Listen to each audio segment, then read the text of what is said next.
멕시코 그랑프리는 트랙 윗뿐만 아니라 포뮬러1 무대 뒤까지 크게 뒤흔들 전망입니다. 프리프랙티스 1 세션에선 젊은 드라이버들이 기회를 얻고 스노다는 레드불의 타이틀 경쟁에서 핵심 카드로 떠올랐습니다. 헬무트 마르코는 2026년을 앞두고 알렉스 던을 후보에서 제외했고요. 한편 조지 러셀은 지금의 포뮬러1이 스타트에서 모든 게 결정된다며 현 상황을 강하게 비판했죠. 타이틀 싸움이 최고조로 달아오른 지금, 이제는 사소한 디테일 하나도 결과에 큰 영향을 미칠 수 있습니다. 오늘은 바로 이 이야기들, 챔피언십을 뒤흔들 수 있는 무대 뒤 움직임들을 정리해보겠습니다.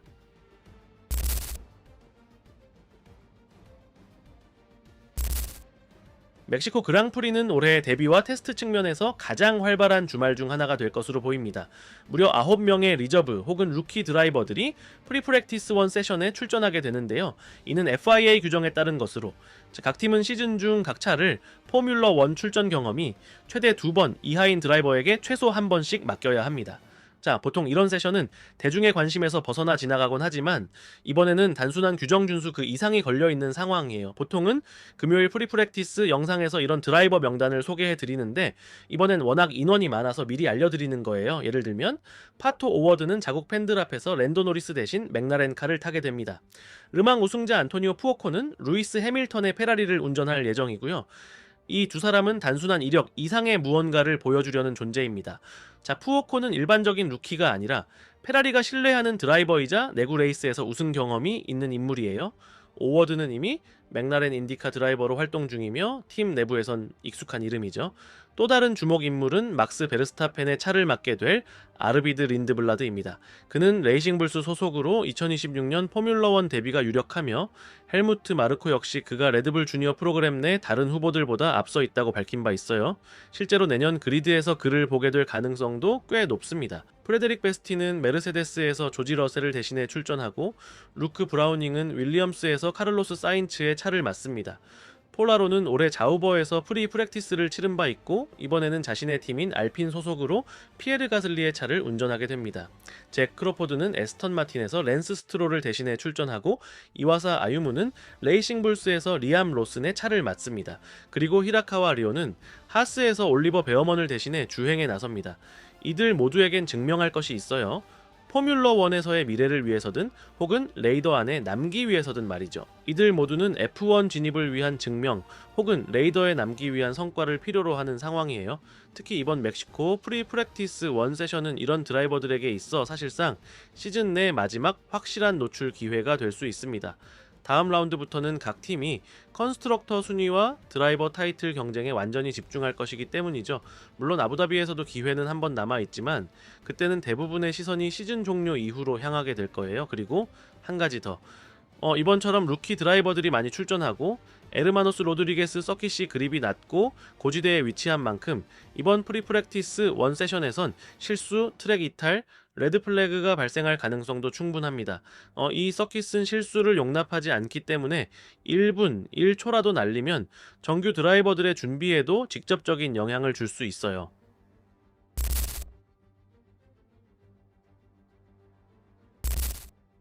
레드불은 결정을 내린 듯합니다.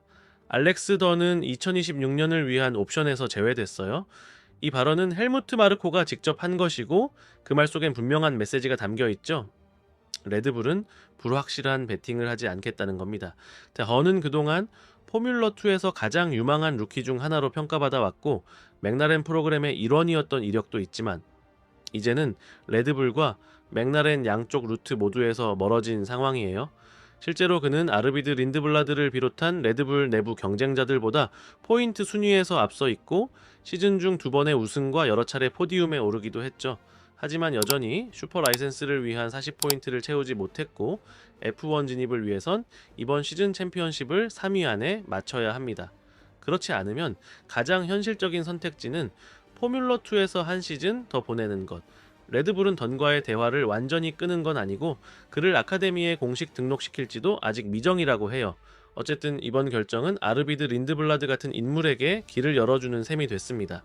린드블라드는 더 어리고 잠재력이 크며 무엇보다 마르코와의 관계에서도 정치적으로 유리한 위치에 있죠. 마르코는 직접 그를 다음 베르스타펜이라고 말했을 정도니까요.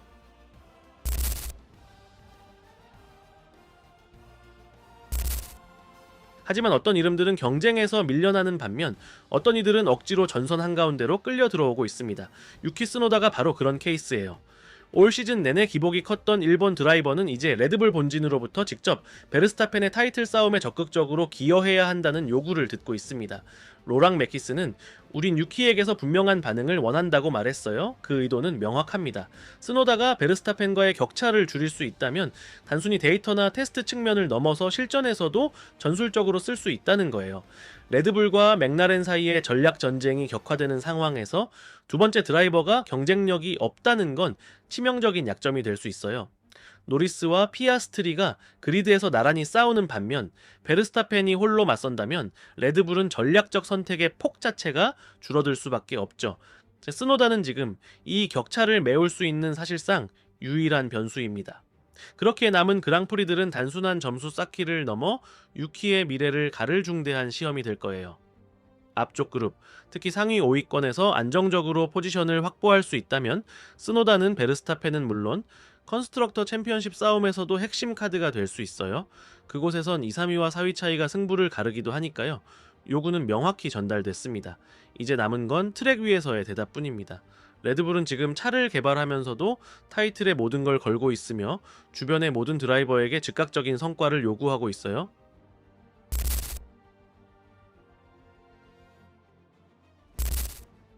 조지 러셀은 최근 팬들 사이에서 그리고 드라이버들 사이에서도 조용히 커지고 있는 불만을 공식적으로 꺼내들었습니다.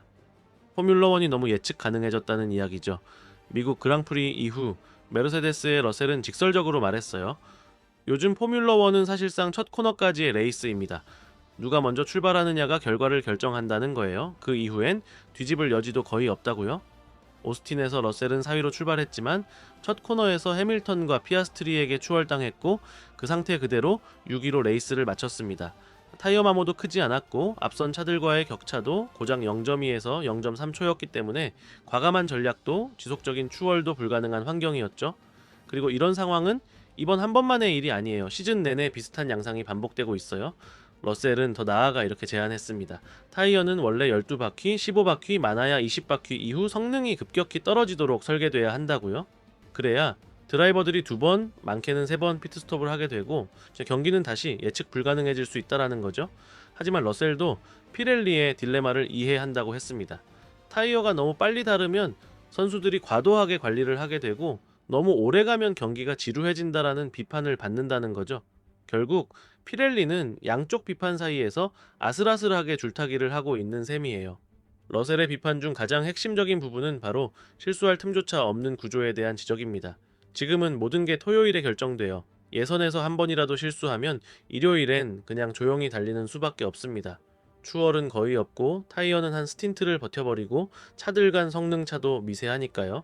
예전엔 레이스에서 승부가 났지만 요즘은 예선이 곧 결승 같다는 느낌이죠. 앞으로 남은 5라운드, 멕시코, 브라질, 라스베이거스, 카타르, 아부다비. 이 흐름은 그대로 이어질 가능성이 높습니다. 러셀은 카타르와 라스베이거스에서 메르세데스의 기회를 기대하고 있지만 단서를 하나 남겼어요. 예선이 완벽하지 않으면 일요일은 그냥 행진일 뿐이다. 그리고 그건 레이스를 하는 입장에서도 지켜보는 팬 입장에서도 가장 답답한 시나리오일 수밖에 없겠죠. 러셀의 말에 공감하시나요? 댓글로 의견 남겨주시고 영상이 마음에 드셨다면 하이프 버튼, 좋아요, 구독, 알림 설정까지 부탁드릴게요. 결승선 채널은 매일 새로운 이야기로 찾아옵니다. 출처는 모두 설명란에 있어요. 감사합니다. 다음 영상에서 또 만나요.